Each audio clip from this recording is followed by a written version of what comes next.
은혜와 평강이 우리 가운데 임하기를 빕니다. 네. 영국의 작가인 아리스토 머독이 존이라는 소설 일부입니다. 주인공 도라는 학창시절 예술가의 꿈을 꾸고 그리고 교회를 참 잘 다녔습니다. 그런데 결혼하고부터 그의 꿈도 적고 하루하루 별로 하는 일도 없이 무료하게 지내게 되었습니다. 그런데 그날 자신이 어느 날 하루 자기가 깜짝 놀라게 되었습니다. 그렇게 내가 잘 배우던 주기도문이 외워지지 않는 거예요. 참 얼마나 당황스럽겠습니까? 내가 그렇게 눈만 감고 그러다도 외우고 천천히 외우고 혼자서도 그렇게 잘 외우던 주기도문이 외워지지 않는 거예요. 그러면서 그 사실을 알게 됩니다. 아, 내가 예수님을 떠나고 있구나. 내가 믿음을 떠나고 있구나. 그 사실을 알게 됩니다. 우리는 하나님의 말씀 안에 있을 때, 우리가 하나님의 영향력 안에 있을 때, 우리는 하나님의 다스림 안에 있을 때 우리는 그분을 닮아가는 거예요. 우리는 그분과 하나 되려고 하는 것입니다. 우리는 그분의 테두리 안에 있을 때, 우리는 그분의 임재 안에 그럴 때 우리는 그 안에서 거룩하게 되는 거예요. 그 안에서 우리는 완전하게 되는 것입니다. 하지만 잠시 의에서 이탈해 선을 행하지 않을 때 그분을 우리는 닮으려고 하지도 않고요. 우리는 그분과 하나 되는 것도 스톱되는 것입니다.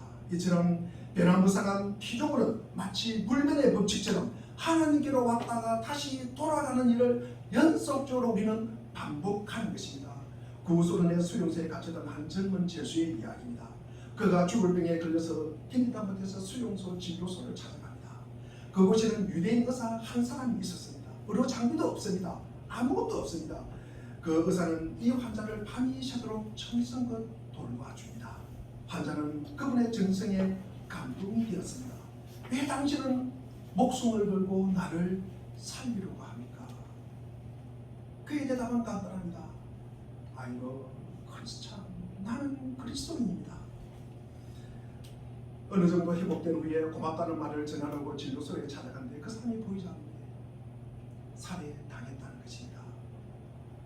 진료하지 않을 사람을 진료했기 때문에 그 젊은 죄수가 입한 데니시도비치의 하루, 암병도 누굽니까?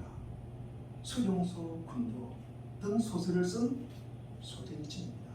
이런 경험이 소제니친으로 하여금 예수님의 증언자로 살도록 만들었습니다. 그 후 그는 템플턴 상을 수락하는 연설에서 오늘날 철저하게 무려 6천만 명이나 되는 목숨을 삼켜버린 행명이 오늘날 철저하게 실패로 돌아간 원인이 무엇이냐고 지적하기를 나에게 요청한다면 나는 사람들이 하나님을 잃어버렸다. 사람들이 하나님을 잃어버렸기 때문이다. 그래서 이 모든 일들이 일어나게 된 거야 라는 이 이야기를 되풀이하는 것 외에는 덧붙일 것이 없다고 말씀하셨습니다. 인간의 몰락은 잊지 말아야 할 것을 잊는 데서 시작하는 것입니다. 성경은 잊지 말라. 우리가 기억하라는 구절이 너무나 많이 나옵니다. 하지만 분주하게 사는 동안 사람은 늘 하나님과의 맺은 언약을 우리는 잊고 살아갑니다. 내가 누구인가? 내 소명이 무엇인지 어떻게 살아야 하는지를 망각한 채 욕망의 벌판에서 허덕입니다. 그래서 만든 게 종교의식이에요. 반복되는 의식을 통해서 사람들은 자기의 정체성을 확인해 갑니다. 우리는 지난 주일에 들었던 말씀을 얼마나 기억하시는지요? 제가 물어보겠습니다. 제가 지난 주일의 말씀에 느헤미야는 전보다는 형편이 많이 나아졌다. 총독이 되었습니다. 그런데도 녹을 받지 않았다. 그래서 그는 자기의 특권을 남용하지 않았다. 그래서 제가 이야기했습니다. 우리가 수치와 고난을 갖다가 멀리하는 것은 우리가 그리스도를 갖다가 닮아가기가 어렵다는 말씀을 전하면서 우리가 잘못된 습관, 전에 총독이 봤던 그 습관, 잘못된 관습을 타파하고 사람에게 기대하지 말고 우리가 하나님께 기대하며 하나님을 경외하면서 우리가 하나님께 우리의 대가와 보상을 갖다가 기대하면서 살아라. 제가 그렇게 말씀을 전했습니다. 한 주간 그렇게 잘 사신 줄로 제가 믿고 오늘도 우리는 하나님의 말씀을 잃어버리는 은사가 있습니다. 저에게는 이 또한 하나님의 말씀을 기억시키는 이 재생의 역할을 하는 것을 무한하게 감사하고도 생각하면서 제가 이 자리에 섰습니다. 본문은 예루살렘 성의 건축이 느헤미야의 지도력 아래서 실로 50일 만에 기적적으로 끝나는 것을 보여줍니다. 우리 느헤미야 6장 15절에 나와 있고 우리가 이어서 16절에 보면은 우리의 모든 원수와 주변의 여러 민족이 이 소식을 듣고 완공된 성벽도 보았다. 그제서야 우리 원수는 이 공사가 우리 하나님의 도우심으로 이루어진 것을 깨달았다. 그래서 그들은 기가 꺾였다. 원수들이죠. 그들이 기가 꺾였다는 것입니다. 예루살렘 성 건축을 방해하던 대적들까지도 이 기적적인 역사를 보고서 야, 이 하나님이 하셨다, 하나님이 살아계셨다고 인정하지 않을 수가 없었습니다. 그런데 오늘 본문은 이 성의 건축이 완성되기 바로 직전입니다. 느헤미야에게 닥쳐온 시련을 보여주고 있습니다. 우리 오늘 본문 1절을 다시 한 번 더 읽어보겠습니다. 시작. 내가 성벽을 쌓아오며 무너졌을 때 하리었다는 말이 산마나와 동료와 아람 사람 대신과 그 밖에 의문수에게 들었다. 그러나 그때까지도 성벽의 문자를 만들어가지 못하고 있었는데 성은 거의 완성되어 있습니다. 제가 시골에 어릴 때 보면 집을 건축합니다. 그러면 다 골조도 하고 뭐 기와도 읽고 마지막에 문을 달더라고요. 그래서 이제 문짝만 달리면 완성이 됩니다. 느헤미야는 성을 건축하던 중에 유다 총독이 되었습니다. 그리고 모든 일이 순조롭게 진행됩니다. 이제 성 건축이 거의 마무리 단계, 완성 단계에 이르게 된 것입니다. 그런데 이렇게 일이 척척 진행되고 마무리 단계에 이르는데 위기가 찾아왔다는 것입니다. 우리는 성경에서 하나님의 백성에게 찾아오는 가장 큰 위기가 언제입니까? 그들이 승리한 후에 찾아옵니다. 그들이 축복을 받은 이후에 찾아옵니다. 그들이 부흥한 이후에 찾아옵니다. 일이 잘 진행되어 가는 중에 닥쳐오는 경우를 우리는 종종 보게 됩니다. 그래서 오늘 말씀의 제목은 마지막 끝까지 우리가 분별하라, 조심하라, 주의하라 라고 제목을 삼았습니다. 우리는 구약에 잘 아는 엘리야는 갈멜산에서 850대 1의 극적인 결전에서 하나님의 역사로 승리를 거둡니다. 그런데 바알의 선지자들이 물리친 사건 직후에 이세벨이 신부를 보내서 내일 이맘때 내 생명을 거두겠다는 그 말을 듣고 엘리야는 어떻게 하겠습니까? 그 한마디에 주눅이 들어가지고 돌연나무 아래서 죽기를 구하였다. 열왕기상 19장 4절에 보니 자신은 홀로 광야로 들어가서 하루 길을 더 걸어 어떤 로뎀나무 아래에 가서 거기에 앉아서 죽기를 간청하며 기도하였다. 주님, 이제 더 바랄 것이 없습니다. 나의 목숨을 거두어 주십시오. 나는 내 조상보다 조금도 나은 것이 없습니다. 엘리야의 이런 자제는 성공 바로 다음 순간에 찾아왔습니다.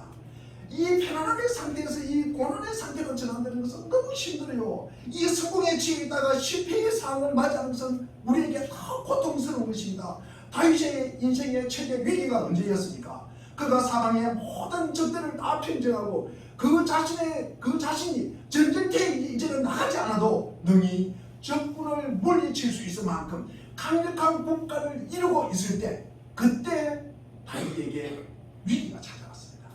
자기 부하들은 다 전쟁터에 보낸 뒤에 오래간만에 느긋하게 궁중에 앉았을 때, 우리 사무엘하 11장 2절에 보니까 저녁 때 다윗이 그의 침상에 일어날 때입니다. 여러분 한번 생각해 보십시오. 아침에 일어나서 정사를 돌봐야지 저녁에 일어났다요. 저녁에 일어났대요. 이 다윗이 얼마나 나태하고 게으르으면 저녁에 일어났다고 성경은 기록하고 있겠습니까? 아침에 일어나서 부지런히 정사를 돌보지 않고 저녁 때 다윗이 침상에서 일어날 때, 그는 궁중 옥상을 할 일 없이 한가로이 그릴 때, 그의 삶을 뿌리채 흔들어 놓았던 이 도덕적 그리고 법적인 위기가 찾아왔습니다. 그 위기란 우리아의 아내 바세바의 가는 사건입니다. 두려움과 불안이 계속되다가 그 위기가 찾아온 건 아닙니다. 우리가 성공한 다음에, 우리가 축복을 누린 다음에 모든 것이 잘 진행되는 바로 그 다음 순간에야말로 우리의 인생의 가장 무서운 위기의 시기일 수 있다는 것입니다. 그래서 성경 우리에게 이렇게 말하고 있습니다. 골로새서 10장 우리 12절 말씀을 한번 읽어보겠습니다. 시작. 그러므로 설립하고 생각하는 사람은 묵지하고 조심하십시오. 내가 믿음이 좋아요. 내가 이루던 것이 기도가 응답이 되었어요. 내가 물질의 축복을 받아요. 건강의 축복을 받아요. 그리고 자식이 잘 돼요. 이런 축복을 받아요. 이만하면 됐다. 이만하면 됐다. 그때 넘어진다는 것입니다. 느헤미야에게도 성전 건축의 완성을 이룰 무렵에 시험이 다가왔습니다. 그러나 그가 넘어지지 않고 그런 위기를 슬기롭게 극복합니다. 그는 어떤 시험을 당했으며 어떻게 극복했는가를 제가 말씀을 드리고자 합니다. 우리 오늘 2절 말씀을 우리 한번 읽어보겠습니다. 시작.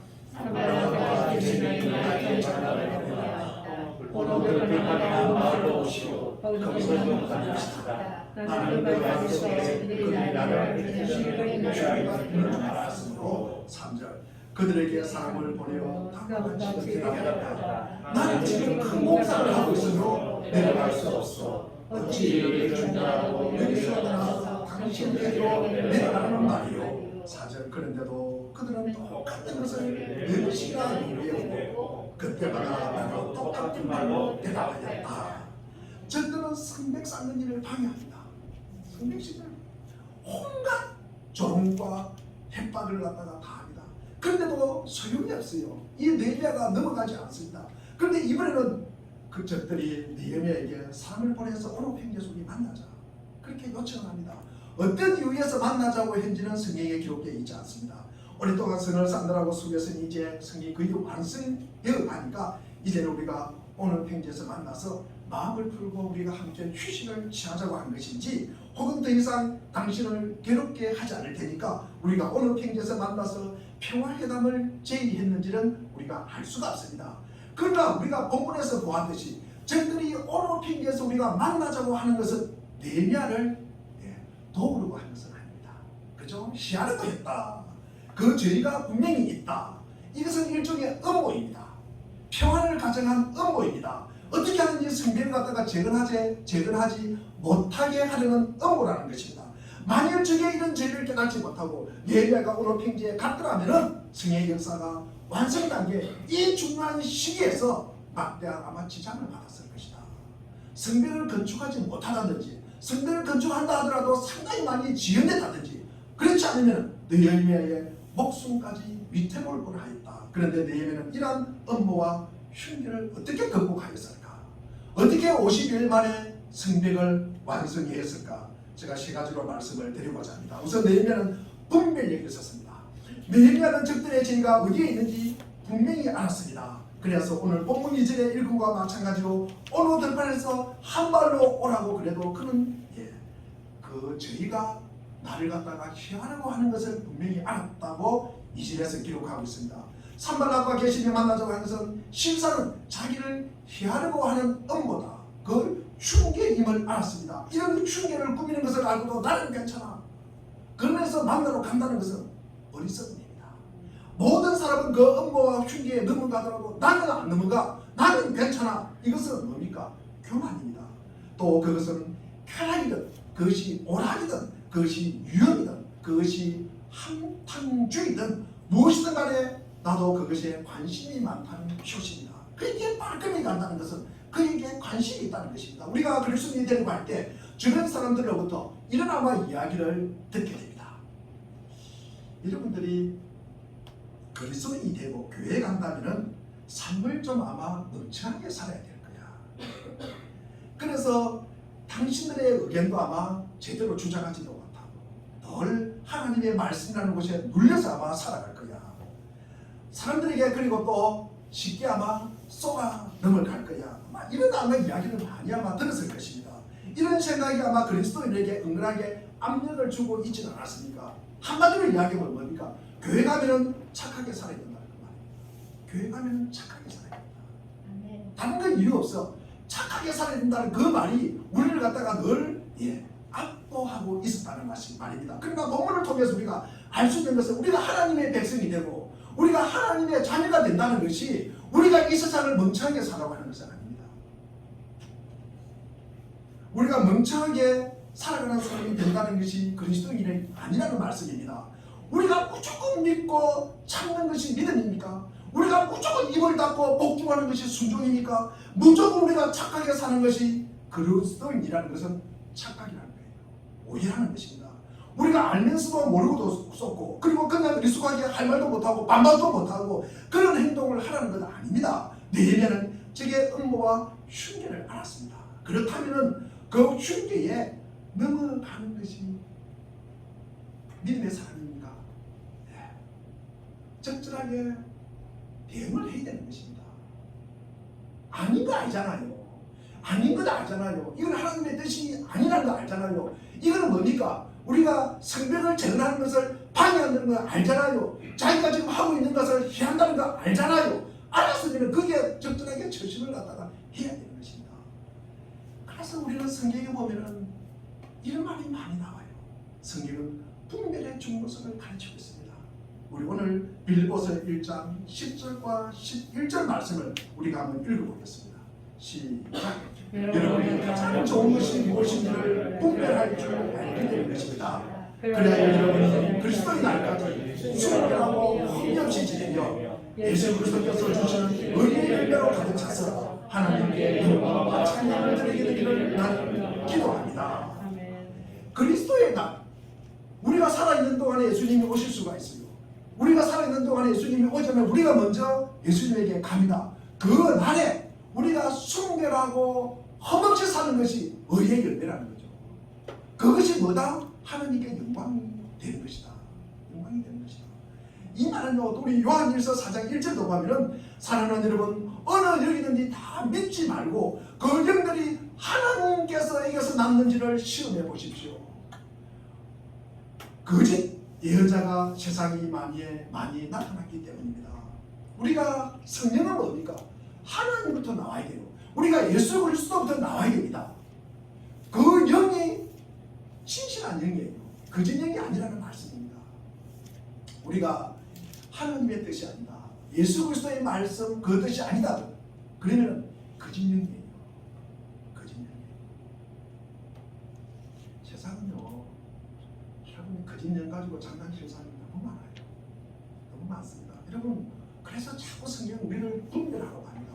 지난주에도 제가 말씀을 드렸습니다. 로마서 12장 2절 말씀입니다. 여러분은 이 시대에 풍조를 본받지 말고 마음을 새롭게 하며 변화를 받아 하나님의 선하시고 기뻐하시고 온전한 뜻이 무엇인지를 갖다가 분별하라고 했습니다. 우리가 교회 다닌다고 무조건 우리가 쏟고 살고 무조건 착하게 살고 그리고 무조건 믿고 사는 것, 그것이 그리스도인이 아니라는 말씀입니다. 우리는 분명히 분별력을 가지고 있어야 합니다. 우리가 믿음의 사람으로서 하나님의 눈을 의식하고 그 주님을 의식하는 깊이와 넓이와 높이의 수준이 우리의 믿음의 수준이 되는 것입니다. 이에 대하여 우리는 이 세상에서 무슨 일이 진행되고 있는 걸 알아야 됩니다. 그리고 나를 둘러싸고 있는 내 주변의 사람들이 나를 향하여 어떤 시선을 보내고 있는지를 알고 우리가 분별 있게 처신을 해야 되는 것입니다. 특성이다, 이게 뭐라고 하는지도 모르고 그냥 속된 말로 독고다이 식으로 나가면 안 되는 거예요.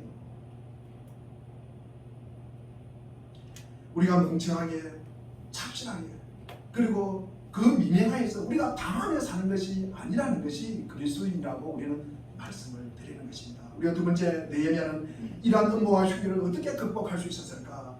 느헤미야는 복수하지 않았다. 느헤미야는 사람들이 자신을 죽이는 음모를 꾸미고 있다는 사실을 알았습니다.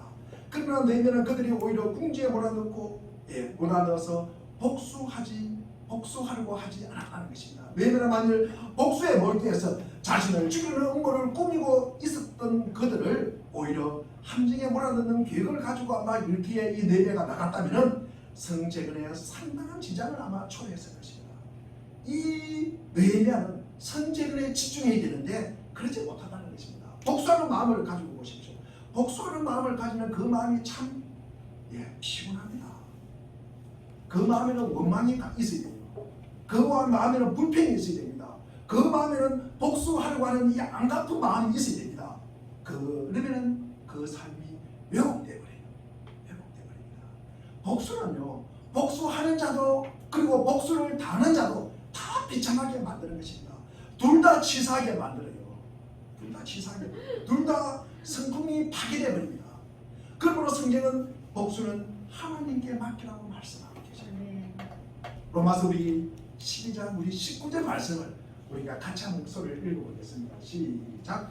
사랑하는 여러분 스스로 정탐치지 말고 그를 하나님의 진노하심에 맡기십시오.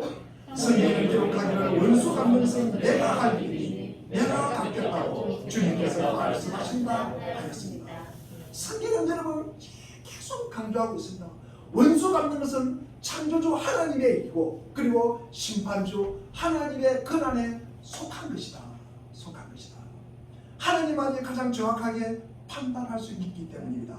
그분만이 가장 정확하게 옳고 그름의 시비를 가릴 수가 있습니다. 그리고 그분은 결국에는 그렇게 하실 것입니다. 우리가 아마 복수하라고 마음을 먹어보십시오. 어떻게 하든 상대를 못하게 해야 됩니다. 어떻게 하든 상대가 실패하고 망해야 되는 것입니다. 그렇다면요, 그 안에 사랑이라는 마음은 손도 끄만큼도 없어지는 것입니다. 그 복수하는 마음을 먹는 순간에 기쁨이 싹 사라져버려요. 성령의 열매는 희락도 없어요. 화해와 오래 참음과 자비와 양선과 그리고 온유와 절제도 없어져 버립니다. 삼위의 하나님인 성령 하나님이 사라져 버립니다. 좀 전에 말씀을 드렸듯이 이 다윗이 우리 바세바와의 사건을 갖다가 보면서 우리는 시편 51편 11절에 보면은 다윗이 이런 기도를 합니다. 주의 성령을 내게서 거두지 마소서. 주의 성령이 우리에게서 떠나버리면 우리는 믿지 않는 세상 사람과 똑같은 악마로 사탄으로 살아가는 것입니다. 그래서 그분에게 맡기라는 것입니다. 그것을 우리가 직접 하려고 하면 하나님의 권한을 침범하는 것이 되는 것입니다. 복수하는 동안에 비참해지는 것은 오히려 나입니다. 또 복수하려면 이 집착과 몰입이 되어야 하는데 우리의 정신을 혼미하게 해요. 우리의 정신을 산만하게 한다는 것입니다. 그것이 가장 큰 요인입니다. 내가 손해본다는 거예요. 복수해가지고 상대가 망한 것보다 내가 더 손해를 본다는 것입니다. 그래서 복수하지 말라는 거예요. 복수하지 말라는 것입니다. 실은 하나님이 우리에게 하라고 보여주신 것만 신경을 쓰고 나머지는 멀리해야 되는 것입니다. 그렇게 하면 우리의 영혼은 자유롭고 항상 균형을 유지할 수가 있는 것입니다. 우리의 마음을 혼란스럽게 하거나 하나님을 향하는 마음을 가로막는 쓸데없는 것을 우리는 철저히 끊어버리고 살 수가 있다는 것입니다. 세 번째는 너희는 이러한 업무와 흉내를 어떻게 극복하겠습니까? 너희는 하나님께서 그에게 맡기신 일에 최선을 다할 뿐이다. 우리 3절 말씀을 우리가 한번 읽어보겠습니다. 오늘 본문 3절 말씀 시작. 그들에게 사람을 보내어 나보다 재밌다.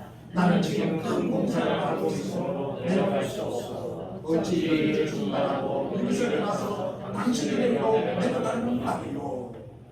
성을 건축하는 일을 하나님께서 그에게 맡기신 일입니다. 그 일을 위하여 하나님께서 느헤미야를 부르신 것입니다. 느헤미야는 자신의 우선순위를 알았던 것입니다. 우선 성을 재건하는 것입니다. 나머지는 부차적인 일입니다. 특별히 우리가 복수하는 일은 그의 일이 아니라고 생각합니다. 느헤미야는 자기가 해야 할 일은 무엇인지 분명히 알고 하나님이 나를 부르신 일에 정성을 다하는 것이 현재 자기가 당면한 문제임을 분명히 알았던 것입니다. 느헤미야가 사탄의 타협안에 넘어가지 않고 우선순위를 지키고 분별할 수 있었던 것은 두 가지가 견고했기 때문입니다. 한 가지는 분명한 목적이 있었어요. 그리고 다른 한 가지는 소명을 확인했기 때문입니다. 이스라엘과 예루살렘을 회복시키는 것, 이 하나님의 위대한 목적이 이 느헤미야 자신을 통해서 이루어지리라는 이 소명이 확인되자 그는 더 이상 흔들릴 이유가 없었습니다. 옆에서 별짓을 다해도 흔들리지 않았다는 것입니다. 이 소명과 이 목적이 우리가 흐릿하면은 다른 유혹에 우리가 쉽게 넘어갈 수 있다는 말씀입니다. 그들이 한 번도 아니고 몇 번, 4번씩이나 사람을 보내서 만나자고 합니다. 보통 우리가 30번에 넘어가잖아요. 그런데 4번까지 불러도 만나자고 해도 거절하는 것입니다. 소명이 없는 사람은요, 아마 부르지 않아도 갈 거고, 한 번 부르면 아마 좋다고 갈 거고, 아마 2번 부르면 끼어서 갈 거고, 3번 부르면 아마 춤추며 갈 거고. 소명이 없는 사람은요, 자기 나름의 목적과 경험에 의존합니다. 그리고 그 자존심을 갖다가 중요시하기 때문에 그러면 우리가 삶의 목적도 그리고 하나님의 부르심에 이 소명이 허물허물하게 치는 것입니다.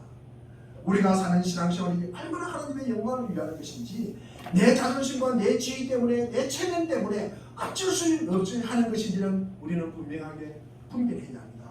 올바른 목적을 위해서 진정한 소명을 받은 사람은 타협을 가져간 이 사탄의 음모에 넘어가지 않아야 합니다. 하나님이 부여하신 내 삶의 의미를 따라 살겠다는 분명한 결단이 있다면 사탄의 활친을 거부하고 하나님께 부르신 소명의 길을 우리는 한 걸음 한 걸음 우리가 우리가 굳건하게 나아갈 수가 있습니다. 느헤미야는 첫 번째 시험이 닥쳤을 때도 이 그 의미를 분별하였습니다. 그리고 그 의미가 나쁜 것임을 알았음에도 그는 복수하려고 하지 않았습니다. 느헤미야는 단지 하나님이 그에게 맡기신 일에 최선을 다할 뿐입니다. 여러분은 어떻게 사십니까? 나를 중심으로 일단의 업무가 진행될 때, 그리고 내 삶이 걷잡을 수 없는 혼돈과 고통 속으로 빠져들어갈 때 여러분은 어떻게 하십니까? 우리가 이런 어려움이 없으면 너무나 좋죠. 그러나 우리가 살면서 이 어려움을 피해갈 수는 없습니다. 느헤미야에게서 맡겨주신 일에 우리가 집중하는 태도를 우리는 배우시기를 바랍니다. 우리 믿음의 사람이 살아가면서 겪는 많은 어려움 중에서 무언가를 선택하는 것만큼 어려운 것도 없을 듯 합니다. 구소련 시절 한 수상의 딸이 미국으로 방명을 했다가 다시 소련으로 돌아오는 일이 있습니다. 그런 미국 생활에서 가장 어려운 것이 무엇이냐, 무엇이 미국에서 사는 것이 싫어서 다시 소련으로 돌아가느냐고 기자가 물었습니다. 그는 거침없이 수많은 선택을 하며 사는 것이 어렵다고 대답합니다. 수많은 선택을 하며 사는 것이 어려웠다고 대답을 합니다. 가끔 이렇게 인터넷에서 옷을 살 때 보면 참 힘들어하는 모습을 보게 됩니다. 옷뿐만 아니라 가끔 우리 교회에 지난번에 우리 추석 때 김을 사면서 어떤 김을 사야 될까? 어떻게 하면 맛있는 김을 사야 될까? 저는 너무 많아요. 너무 많아요. 한 가지만 있으면 제가 안 할 것인데 쿠팡에서 사야 될 것인가? 우리 아들이 다니는 GS에서 사야 될 것인가? 고민을 하게 돼요. 이 참 선택하는 게 참 어렵습니다. 우리의 삶은요, 근데 우리는 선택을 해야 되잖아요. 선택을 해야 되잖아요. 우리의 삶은 매 순간 이 작은 선택을 통해서 이어져 가는 것입니다. 이 작은 선택이 중요한 것이에요. 오늘 우리의 모습은 과거의 선택을 통해서 우리에게 이루어지는 거예요. 그리고 또 지금 우리의 선택을 통해서 미래가 열려지는 것입니다. 어제의 선택이 오늘의 내 모습이에요. 오늘의 선택이 내일의 내 모습이 되는 것입니다. 여러분이 꼭 기억하시기를 바랍니다. 선택을 잘 하셔야 합니다. 우리가 그 선택이 어려운 이유가 무엇일까? 왜 선택이 어려운 이유가 무엇일까? 올바르고 유익한 선택인가가 분명하지 않았기 때문입니다. 여러분, 옳은 선택과 유익한 선택이 항상 일치하는 건 아닙니다. 이 두 가지 모두를 충족시키면서 현명한 선택을 하기를 원하기 때문에 선택이 쉽지 않습니다. 어떤 것을 선택할까? 이 김을 선택하면요, 참 품질이 좋아요. 그런데 돈이 비싸요. 돈이 비싸요. 그리고 이걸 선택하면은 김은 품질은 별로 좋지 않지만도 값이 싸요. 값이 싸요. 품질 좋고 맛 좋은 거 없습니다. 잘 없어요. 잘 없어요. 그래서 저는 농수산물 시장에 가면은 쭉 둘러보고 제일 비싼 거 삽니다. 제일 비싼 거 사면은 거의 그 선택이 틀림없습니다. 비싼 것만큼 맛있어요. 맛있어요. 우리가 어떤 것이 어떤 일은 옳음에도 불구하고 이게 내게 유익이 안 될 때가 있어요. 유익이 안 될 때가 있습니다. 그런데 어떤 것은 옳지 않음에 불구하고 이것이 내게 유익이 될 때가 있다는 거예요. 그래서 우리는 늘 선택으로 고민하는 것입니다. 선택에 관한 누구에게나 상처와 아마 추억이 있을 것입니다. 그때 내가 바른 선택을 했기 때문에 오늘 내 삶이 아름답게 되었구나. 우리가 이런 고백을 하는 사람이 있고, 또 어떤 사람은 그때 내가 이 잘못 선택 때문에 내 삶에 어려움을 겪고 있구나 하면서 자신의 선택을 아마 돌아보기도 합니다. 그래서 느헤미야처럼 이 그리스도인은 분별력이 있어야 합니다. 이 개인의 미래에 대한 분명한 비전뿐만 아니라 공동체 미래에 대한 비전이 분명해야 하고, 그 비전을 추진하기 위해서 올바른 선택을 할 수 있는 분별력이 있어야 합니다. 우리에게 주어진 삶의 조건은 어떻게 분별하고 해석하느냐에 따라서 선택의 결정도 달라집니다. 그리고 삶도 달라지는 것입니다. 바른 분별을 하는 사람은 결국 바르게 선택할 수가 있다는 것입니다. 우리는 그리스도인으로서 교회와 개인의 삶 속에서 이 시대를 어떻게 분별하고 또 나 개인뿐만 아니라 이 국가, 이 공동체가 하나님께서 주신 축복을 받는 비결이 무엇인가? 그리고 그 축복을 이어갈 수 있는 비결, 그리고 그 받은 축복을 저주가 아니라 축복을 축복으로 간직할 수 있는 삶의 원리, 그리고 새롭게 회복될 것은 무엇인가를 분별하여야 한다. 하나님께서 내 인생에 무엇을 이루시려고 하는지를 알고 우리가 인생을 살아가야 합니다. 하나님이 나와 함께 하신다. 내가 할 수 있는 만큼 하게 하신다. 거기에 하나님이 맹인할 것이다. 그렇다면 좋다. 나는 하나님께서 나를 믿어주시고 내 인생을 맡겨주셨으니 믿음으로 그 명예에 걸맞게 최선을 다한다. 이게 우리가 그리스도인으로서 임하는 자세입니다. 이런 인격과 자세가 우리를 만나는 사람들에게 전해져야 하는 것입니다. 그것이 목사에게 느껴져야 하는 것입니다. 그 진정성이 목사를 통해서 느껴져야 되는 것입니다. 그리스도인은요, 우리가 삶 속에서 그 진정성이 전해져야 하는 것입니다. 그들에게 설명되거나 이것이 우리가 설득해서 되는 것이 아닙니다. 우리의 존재 자체로 그 진정성이 느껴져야 하는 것입니다. 우리의 말 한마디를 통해서, 우리의 입술을 통해서, 말은 없지만도 우리의 행동을 통해서 그것이 느껴져야 되는 것입니다. 그래야 우리가 성공한 그리스도인으로 살아갈 수 있는 것입니다. 때로는 우리의 반응과 표정으로, 때로는 우리의 한숨과 눈물로, 때로는 우리의 여유와 이해, 그리고 괴로움과 탄식이 전해져야 하는 것입니다. 우리는 늘 주 안에서 소모품으로 쓰이지 않는다는 사실을 우리가 늘 기억하시고, 오히려 우리가 겪는 그 모든 일이 우리 자신을 위해서 있다는 사실을 우리는 꼭 기억하시길 바랍니다. 그래서 우리가 취한 모든 행태는 우리의 위대한 정체성을 드러내는 수단이 되는 것입니다.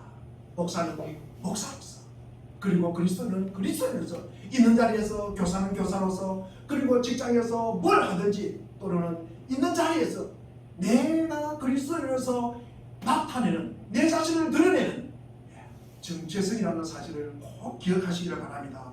죽이고 원망하고 미워하고 분노하는 것밖에 없는 세상 속에서 우리들만이 용서하고 사랑하고 인내하고 긍휼을 전하는 위대한 존재로 서 있기를 기도하며 바랍니다. 그리하면 우리의 예력을 끼어넣는 하나님의 평강이 예수 그리스도 안에서 우리의 마음과 생각을 흔들림 없이 지켜주실 것입니다. 기도하겠습니다.